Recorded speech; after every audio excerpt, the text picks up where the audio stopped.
नमः ॐ विष्णुपादाय कृष्णप्रेष्ठाय भूतले श्रीमते राधा गोविंद गोस्वामी नामिने। नमस्ते प्रभुपादीय देवी गौरवाणी प्रचारिणे निर्विशेष शून्यवादी ग्राम्य जन निस्तारिणे। नमः ॐ विष्णुपादाय कृष्णप्रेष्ठाय भूतले श्रीमते भक्ति वेदांत स्वामिनिति नामिने।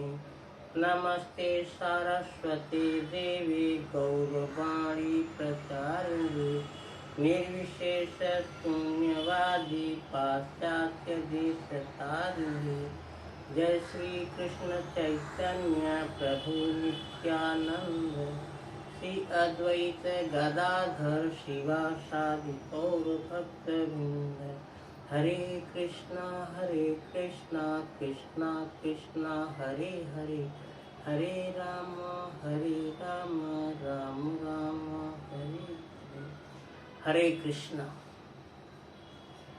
आज के एकादशी निर्जला एकादशी की उपलक्ष्य में एकत्रित आप सभी का कृष्ण कथा में स्वागत है। हम लोग आज श्रीमद् भगवद गीता यथारूप अध्याय 4 दिव्य ज्ञान के श्लोक संख्या 10 पर विचार करेंगे। आप लोग मेरे पीछे दोहराइए।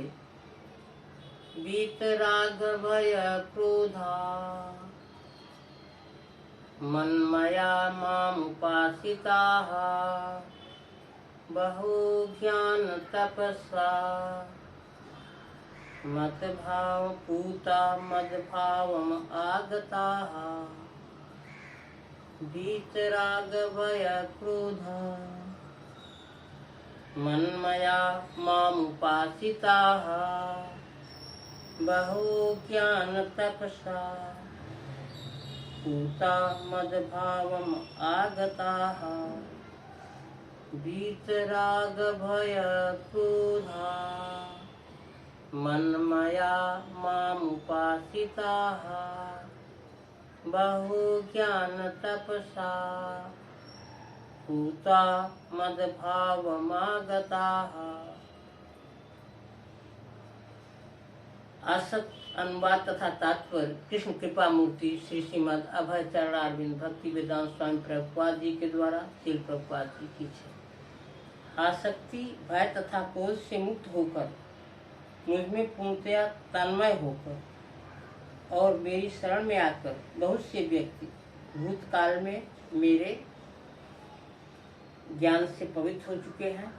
इस प्रकार से उन सबों ने मेरे प्रति दिव्य प्रेम को प्राप्त किया है। तात्पर्य जैसा कि पहले कहा जा चुका है, विषयों में आसक्त व्यक्ति के लिए परम सत्य के स्वरूप को समझ पाना अत्यंत कठिन है।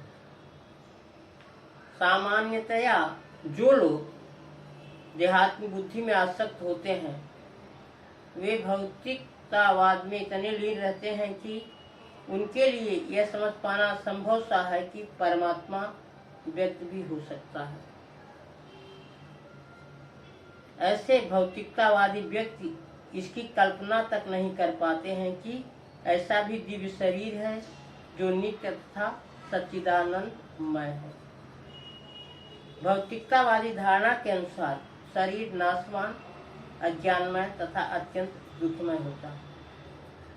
अतः जब लोगों को भगवान के साकार रूप के विषय में बताया जाता है तो उनके मन में शरीर की यह धारणा बनी रहती है। ऐसे भौतिकतावादी पुरुषों के लिए विराट भौतिक जगत का स्वरूप ही परम तत्व है।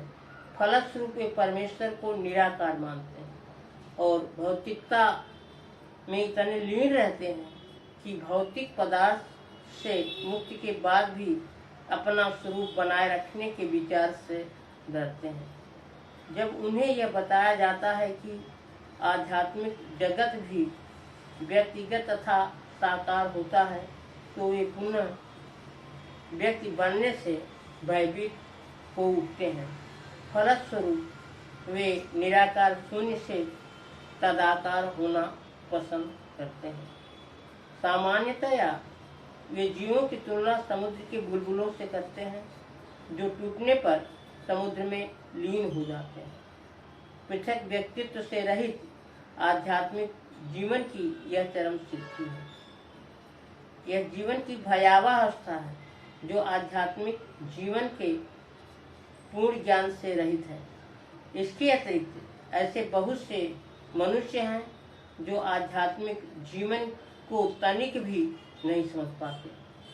अनेक वादों तथा दार्शनिक चिंतन की विविध विसंगतियों से परेशान होकर वे उठते हैं या कुद्ध हो जाते हैं और मूर्खतावश यह निष्कर्ष निकालते हैं कि परम कारण जैसा कुछ नहीं है, अतः प्रत्येक वस्तु अंततोगत्वा शून्य है।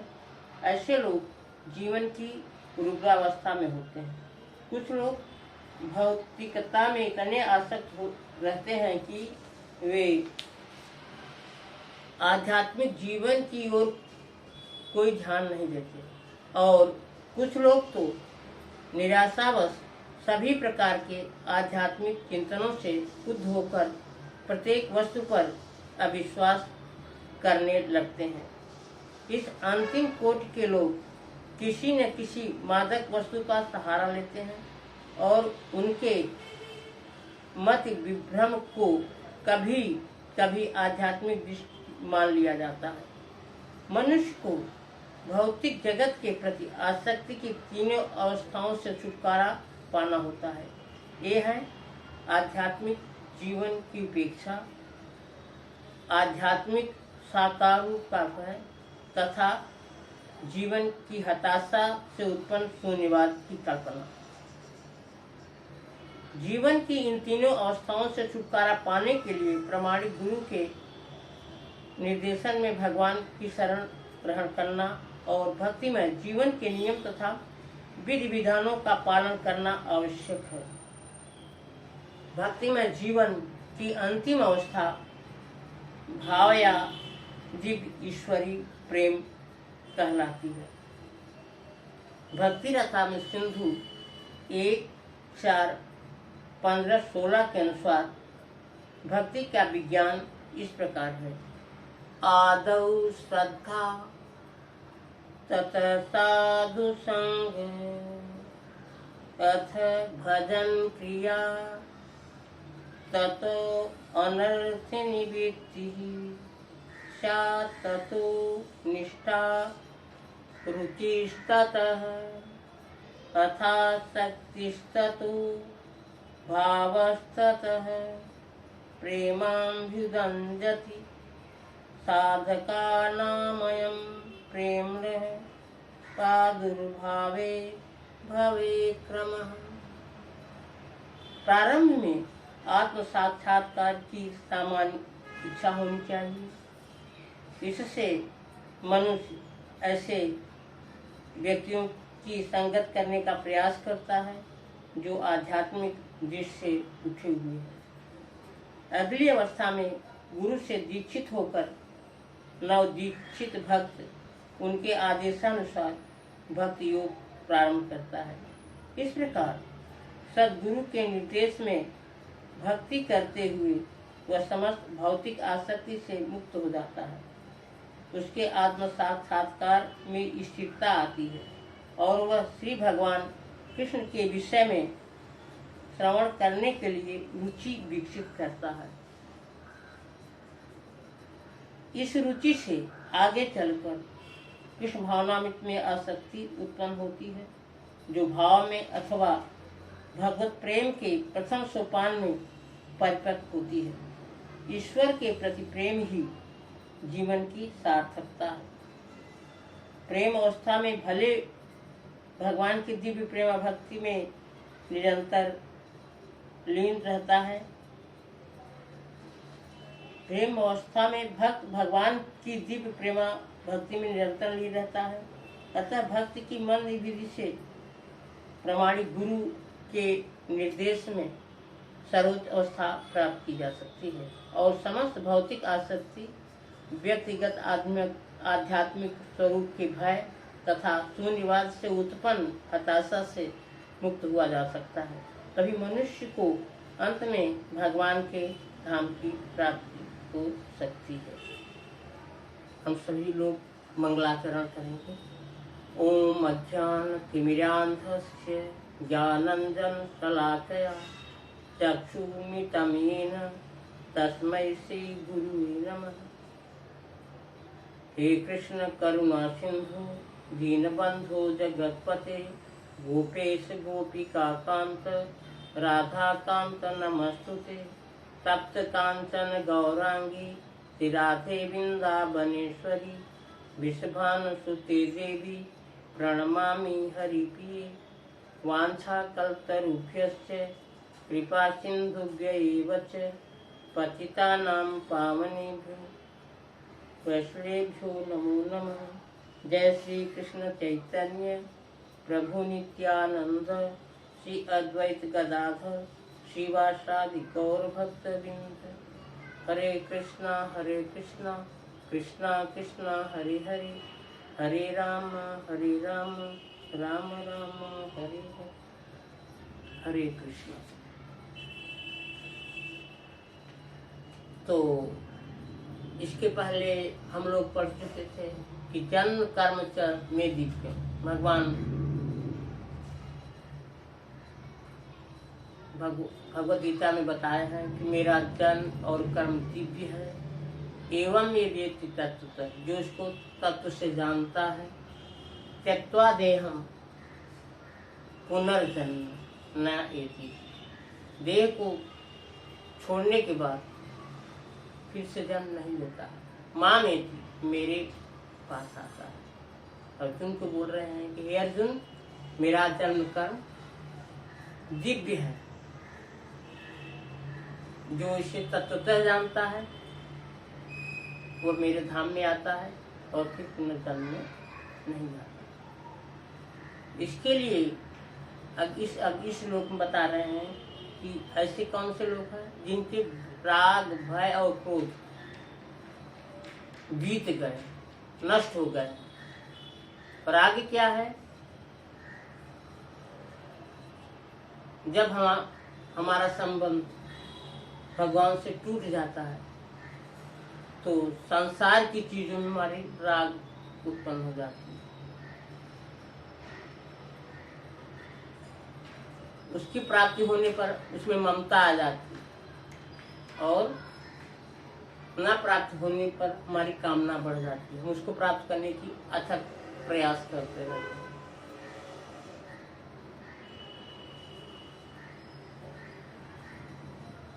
ऐसी वस्तुएं प्राप्त न होने पर अगर कोई बाधा रहती है, उस बाधा से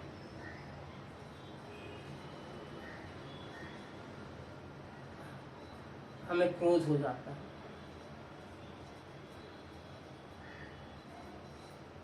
और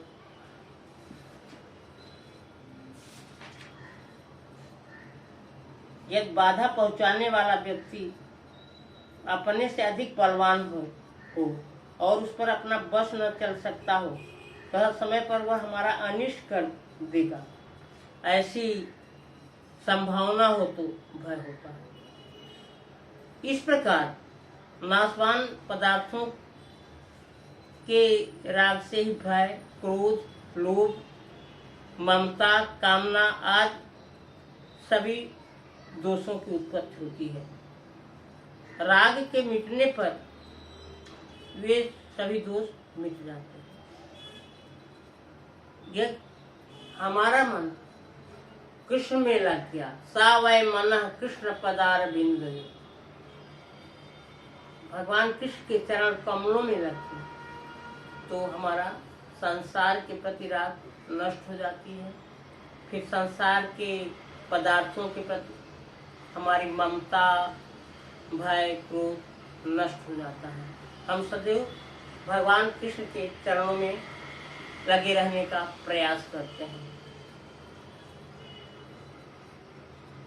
फिर हम भगवान के साकार रूप में ही मस्त रहते हैं। जैसा अम्बरीश महाराज के इस वो हमेशा मस्त रहते थे।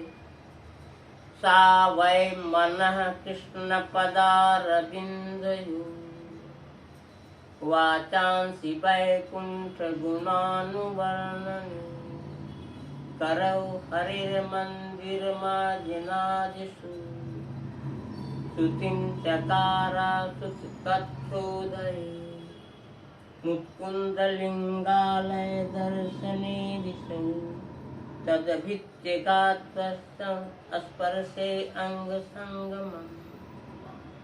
मन उनका कृष्ण की भक्ति में सदैव लगा रहता। सा वै मनः कृष्ण पदारविंदे वाचांस वैकुंठ गुणानुवर्णन, और वाणी से भगवान कृष्ण के गुणों का हमेशा वर्णन करने में लगे रहते थे। वाचांस वैकुंठ गुणान वर्णन, और हाथ से भगवान के मंदिर की सेवा में ही लगे रहते थे, और पैरों से तीर्थ यात्रा करते थे। कान से भगवान की कथा को सुनते थे। तो हम जितना समय भगवान की कथा सुनने में लगाएंगे प्रामाणिक गुरु के माध्यम से, तो हमारा धीरे धीरे शुद्धि होगी और हम भक्ति पथ पर आगे बढ़ सकेंगे। जैसा कि तात्पर्य में दिया गया है, आदौ श्रद्धा, तो उसके लिए हमें श्रद्धा होनी चाहिए। श्रद्धा होने पर ही हम भगवान कृष्ण का जप कर पाएंगे।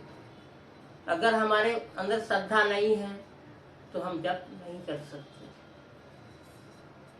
हमें एक एक माला करते हुए आगे बढ़ना है। हरे कृष्ण कृष्ण कृष्ण हरे हरे, हरे राम राम राम हरे हरे। आदर श्रद्धा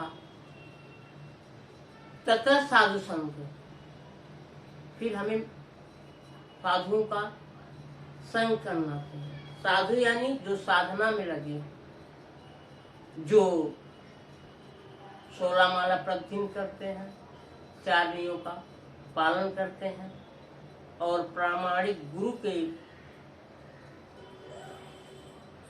मार्गदर्शन में भगवान के नाम का प्रचार करते हैं। उनसे श्रवण करेंगे, सुनेंगे, तो धीरे धीरे हमारे अंदर जप करने की क्षमता बढ़ेगी। फिर हम मंगल आरती, दर्शन आरती अटेंड करेंगे और भगवान के कीर्तन में हमारी रुचि बढ़ेगी। ये कैसे संभव हो पाएगा? श्रद्धा से। आदर श्रद्धा तथा साधु संग, फिर साधुओं का संग करेंगे, आध्यात्मिक गुरु का संग करेंगे, महात्माओं का संग करेंगे। महात्मान नस्तु माम पार्थ दैवीं प्राप्तिम आशीषा। महात्मा वो होते हैं जो दैवी प्रकृति में आश्रित होते हैं। दैवी प्रकृति में हमेशा भगवान के नाम का जप करते रहते हैं। हरे कृष्ण कृष्ण कृष्ण हरे हरे, हरे राम राम राम हरे हरे। ऐसे महात्माओं का से श्रवण करने पर हमारी मति भगवान में लगेगी। वितृष्णा इति मति उपकल्पिता वितृष्णा।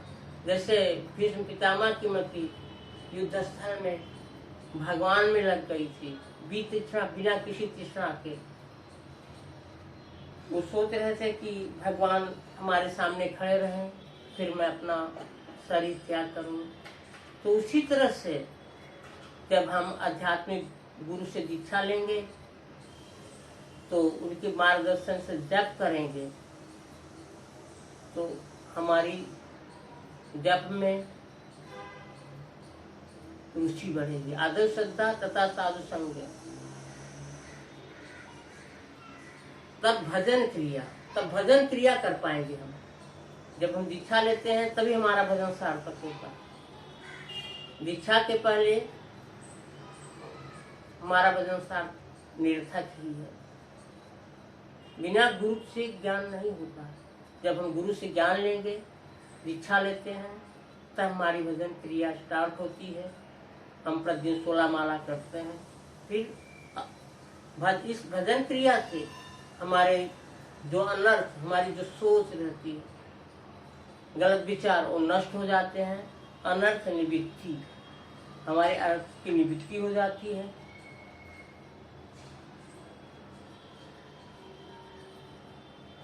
हमारी फिर निष्ठा बढ़ती है, फिर रुचि होती है, फिर हम किसी तरह का आलस्य नहीं करते हैं भगवान की सेवा करने में,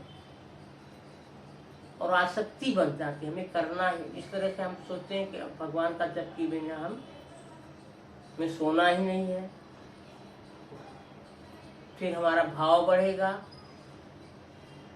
फिर भगवान के प्रति प्रेम बढ़ता है। ये सारी चीजें धीरे धीरे उत्पन्न होती है। भगवान के प्रति प्रेम ही जीवन की सार्थकता है।